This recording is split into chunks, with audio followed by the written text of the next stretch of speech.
In this video, I will once again be using our level 2 monk, but this time to showcase the Way of the Four Elements monastic tradition.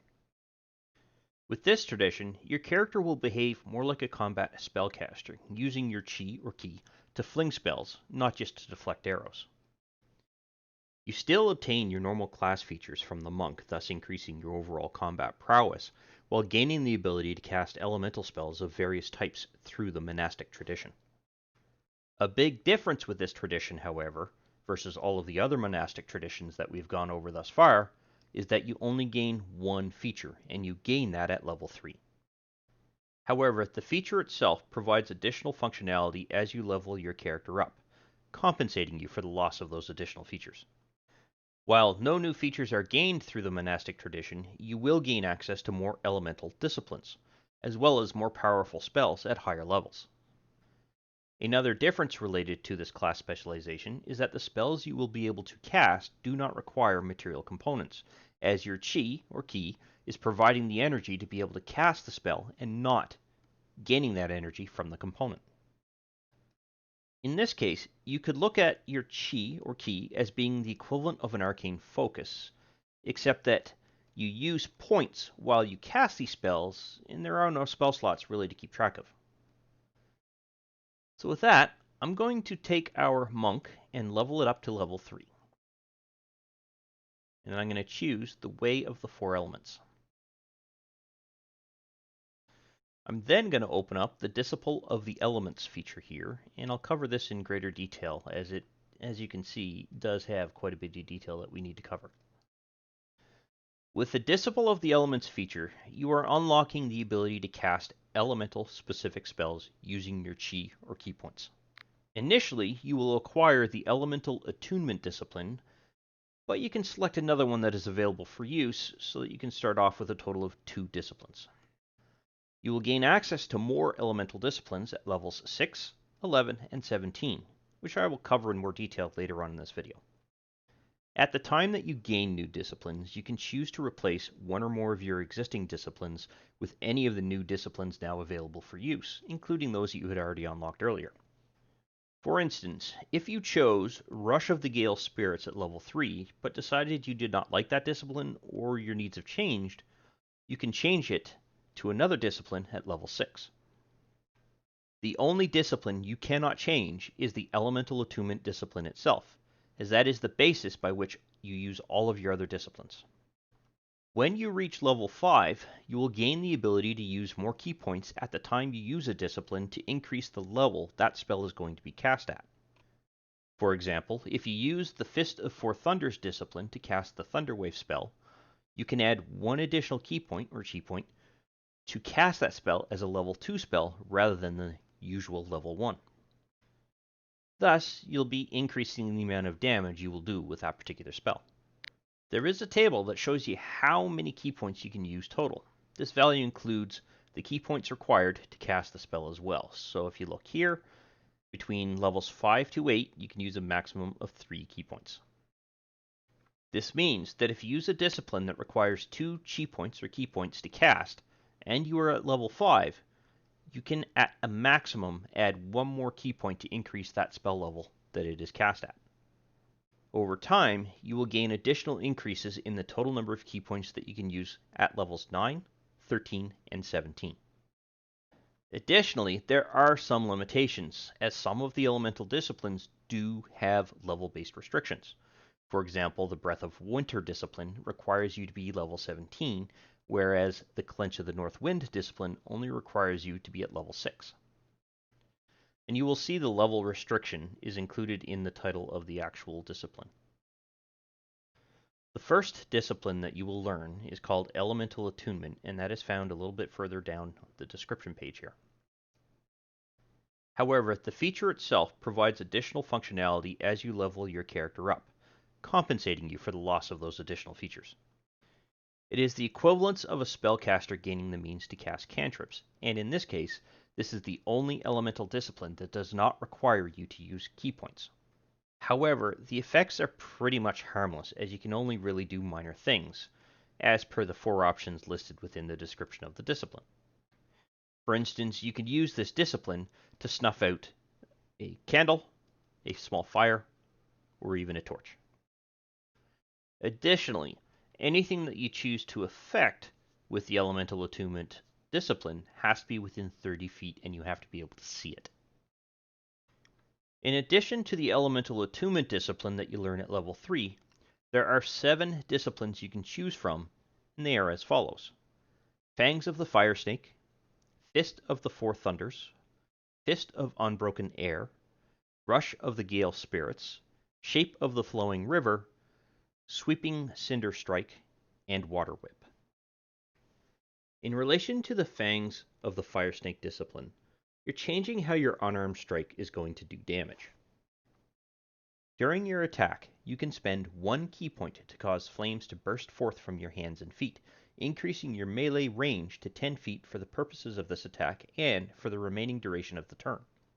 Additionally, the damage that you do uses the fire damage type rather than the normal bludgeoning damage type, and if you use an additional key point on a successful hit, you can deal an extra 1d10 of damage. In relation to the Fist of Four Thunders, if you choose to spend 2 key points when you actually go through and initiate an action, you can cast the Thunderwave spell, and it functions just normally like a Thunderwave spell does. And to make things a little bit easier for you during gameplay, all you have to do is drop this Thunderwave spell, into the Actions tab, and it gives you the ability to cast it right there. With the Fist of Unbroken Air discipline, you can use 2 key points to execute a ranged attack against a creature that you can see. This attack will create a blast of compressed air that packs a punch, as it will do 3d10 points of damage, plus an additional 1d10 damage roll for each key point you spend over and above the required 2 points. But remember that you cannot use additional key points until you've hit at least level 5. The creature is required to make a strength-based saving throw, otherwise they will take the full amount of damage, get pushed back 20 feet, and will be knocked prone. However, if they have succeeded on the saving throw, they are not knocked prone, they do not get pushed back, and they will only take half the amount of damage. With the Rush of the Gale Spirits discipline, you can spend 2 key points and essentially cast the Gust of Wind spell. And once again, you can set this up in your Actions tab by simply dragging the icon and dropping it into place, and it will give you the level 2 spell.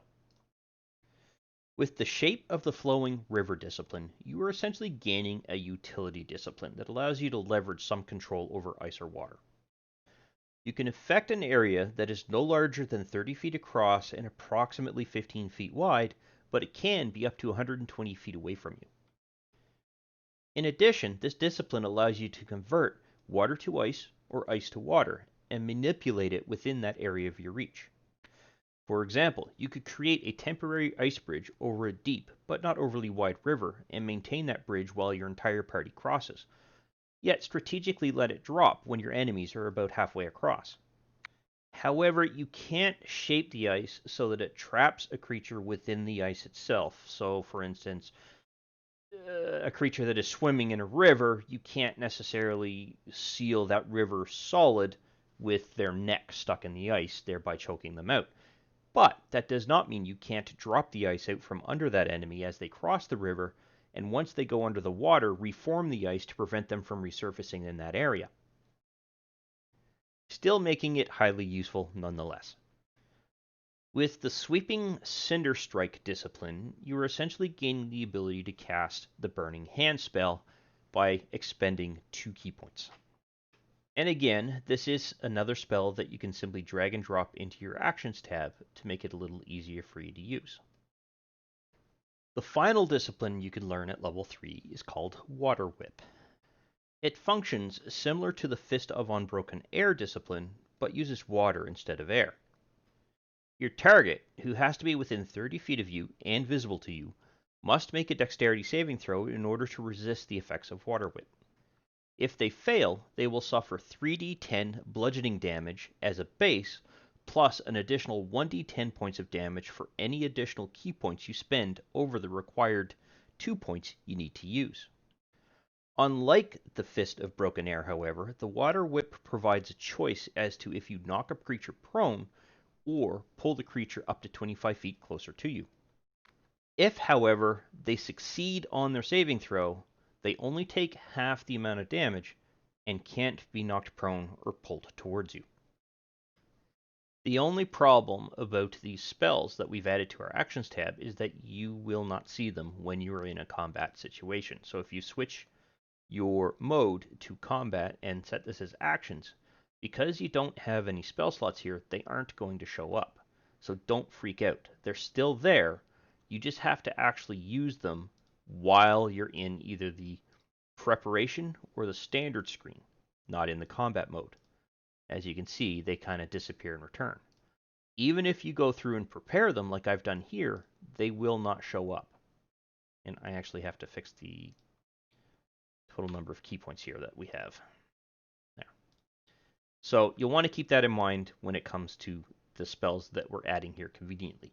Additionally, unless you have actually learned both the disciplines that give us the ability to cast the Burning Hand spell and the Thunder Wave spell here, you won't necessarily have all of these spells here. You'll only have those spells that are associated to the disciplines you have learned. Now, if you were paying attention while we were setting everything up for what we could make use of at level 3, you might have noticed that 4 of the disciplines aren't actually spells, but still deal with an elemental effect, whereas 3 of them were just spells.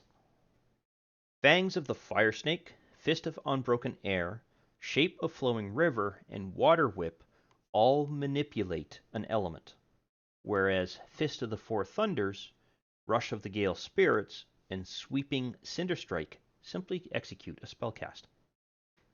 And that is simply a separation of functionality, if you will. In theory, those disciplines that are not necessarily spell specific can theoretically be leveled up as your character itself levels up, because you could potentially spend additional key points to increase the amount of damage that you can do with them. In addition to it, those 4 disciplines kind of give you the effect of some anime-based characters that you can run into in some cartoons. But we still have not set them up in our Actions tab. That is actually extremely easy, and you may have realized that I'm doing this at level 17. And that's because I wanted to make sure that I had already covered all of the other disciplines to make sure that I wasn't going to have to repeat myself in relation to adding in the Disciple of the Elements feature. So even though this particular portion of the video is being displayed within the level 3 section, I'd actually recorded it later on. So how do we go through and set this up? Well, it's actually easier than you think. Simply dragging and dropping it into place. And for the sake of convenience and organization, I always like to throw it under a group.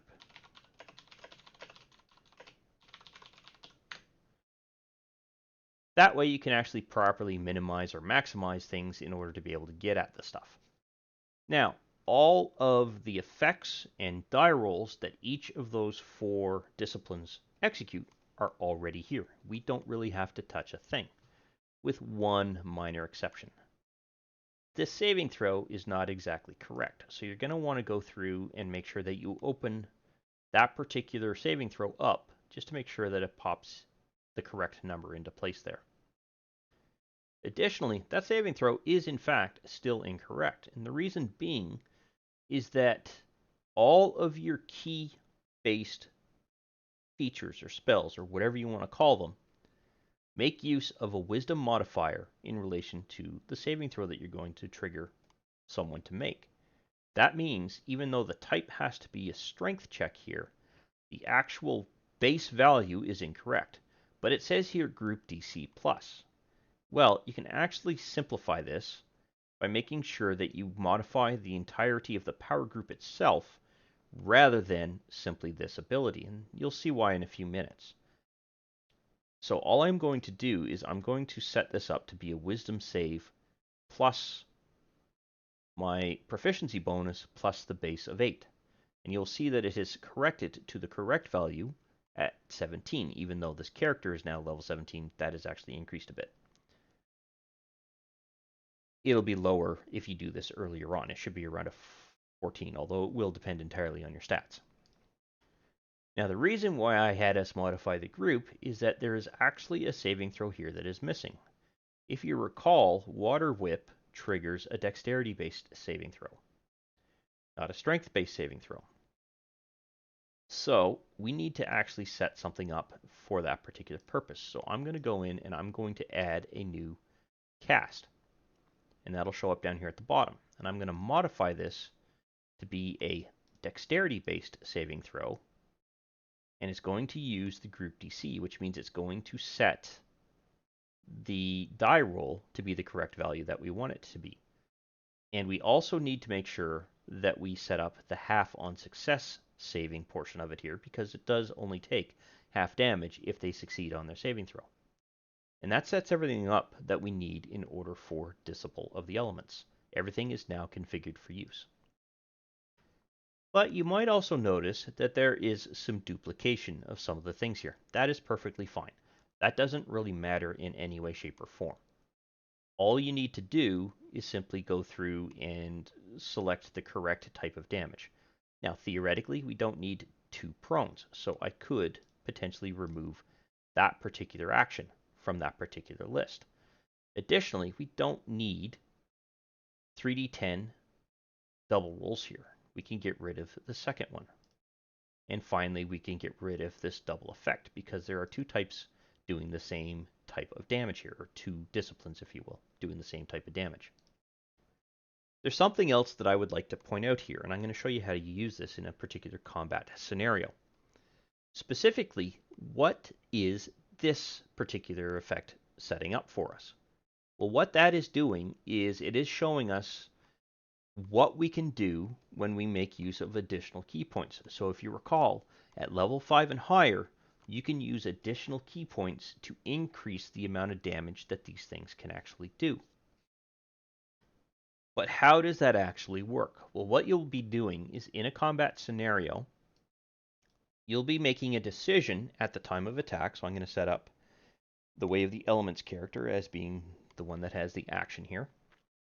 I'm going to target the succubus in this particular case. And let's say, for example, that I chose, where is it here? The Fangs of the Fire Snake one. So I'm going to be doing the fire damage here. Well, in relation to Fangs of the Fire Snake, I'm going to make use of a key point here, which I've already got selected, to tell the Dungeon Master that I am making use of this particular discipline.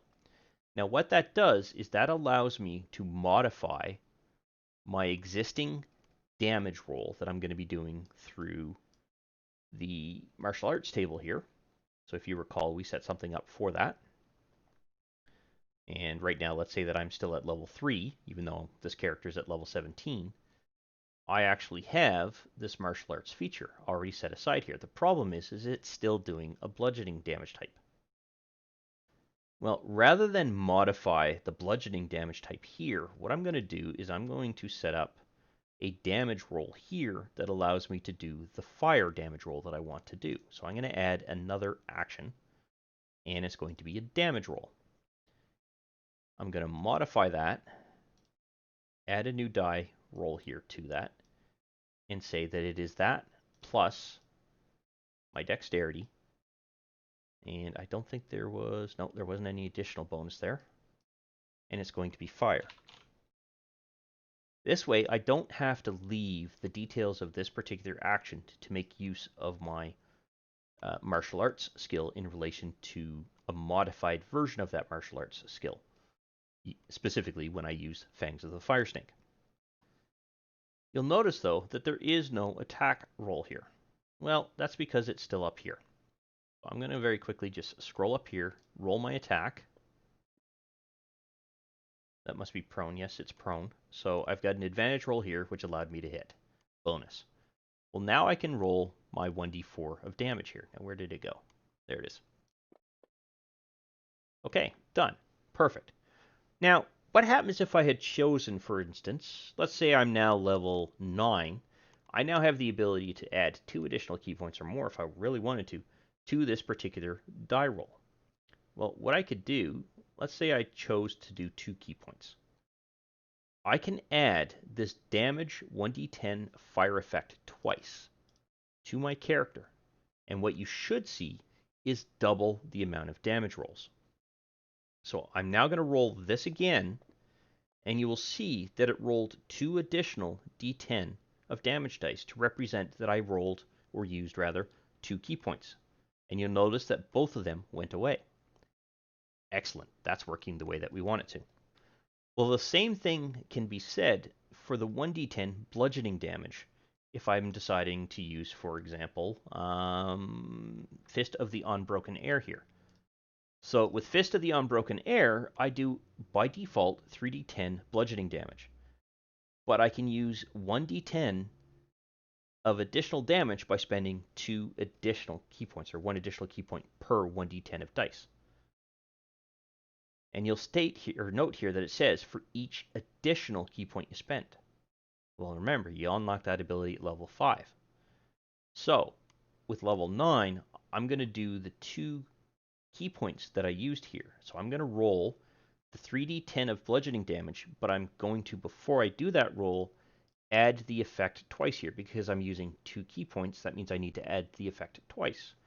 Now I'm going to do the damage roll, and it's going to roll 5 dice, and all of that together. Now, because it's bludgeoning damage, the succubus is partially resisting that particular attack. So we rolled 32 points of damage, but it only took 16. That's because it's got a resistance to bludgeoning damage. And that is how you actually go through and use these features. Now, we could potentially set up the attack roll for the martial arts ability here. That's entirely up to you. I've shown you how to do it in the monk video, so you can easily add that here on your own. I wanted to show specifically what you could do to add the fire damage type to the actual roll here for the ability to use for convenience. And that covers all of the disciplines you can learn at level 3. At level 6, you will unlock the ability to choose from 2 additional disciplines, and they are Clench of the North Wind and Gong of the Summit. In relation to the Clench of the North Wind discipline that you can learn at level 6, you are essentially gaining the ability to make use of 3 key points to cast the Hold Person spell.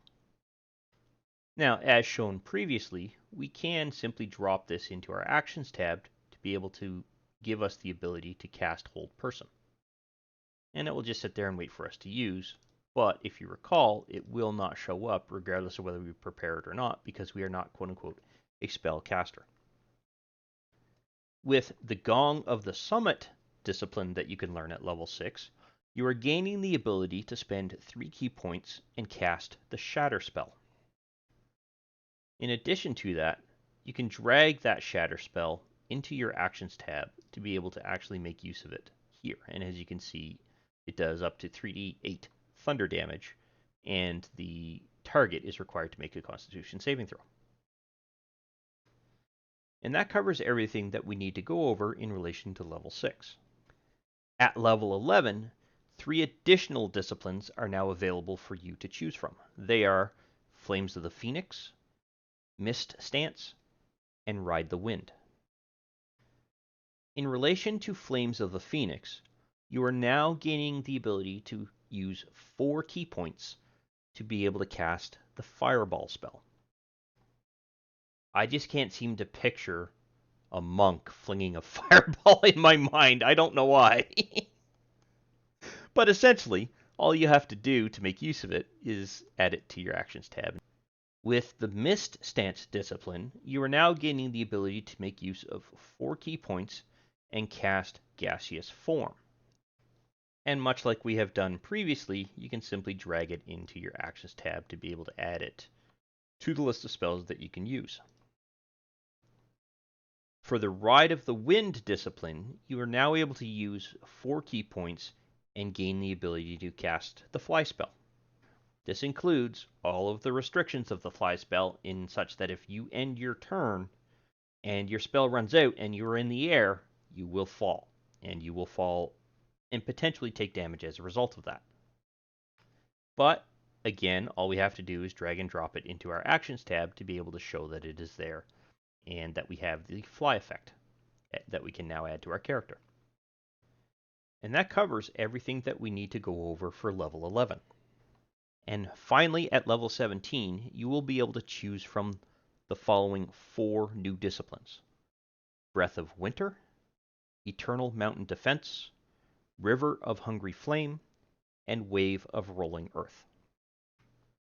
In relation to the Breath of Winter discipline, you are now gaining the ability to use 6 ki or chi points to be able to cast the Cone of Cold spell.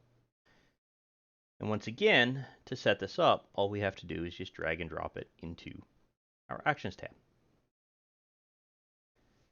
In relation to the Eternal Mountain Defense discipline, you can now spend 5 ki points and gain the ability to cast Stone Skin. The effect can only apply to you, but for all other intents and purposes, it's the normal Stone Skin spell.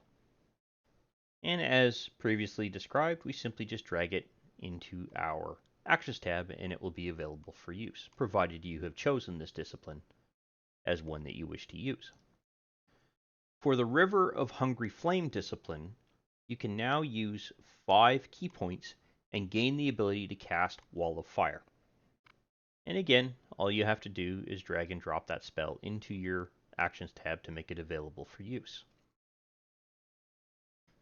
And finally, the last discipline you can learn at level 17, Wave of Rolling Earth, gives you the ability to use 6 ki points and cast Wall of Stone.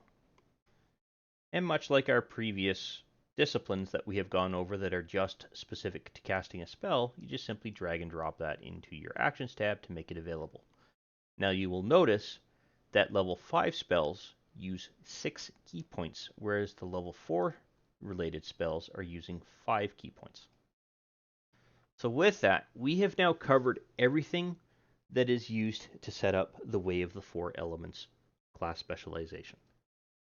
Even though you only got one feature at level 3, that one feature branched out into multiple paths that you as a player can choose to centralize the type of damage or to mix the kind of damage that you could potentially do, thus making this a very, very versatile character indeed. I hope you enjoyed this video, and I hope to see you in the next one. I wish to thank you for taking the time to watch this particular video. I hope you found it informative and useful to familiarizing yourself with Fantasy Grounds in general, and that you had fun in the process. If you found the video useful and you liked the content of the particular video, go ahead and click that like button to let me know. And if you have any questions specific to the topic covered by this particular video, or just have some comments in general, please feel free to post something in the comments section, and I will do my best to respond to any questions that are asked. Additionally, I do release content quite regularly, and it's generally specific to Fantasy Grounds or 5th edition Dungeons & Dragons at this time. So if you'd like to be notified when new videos come out, go ahead and subscribe and click the notification bell to ensure that notification is sent to you when I release a new video.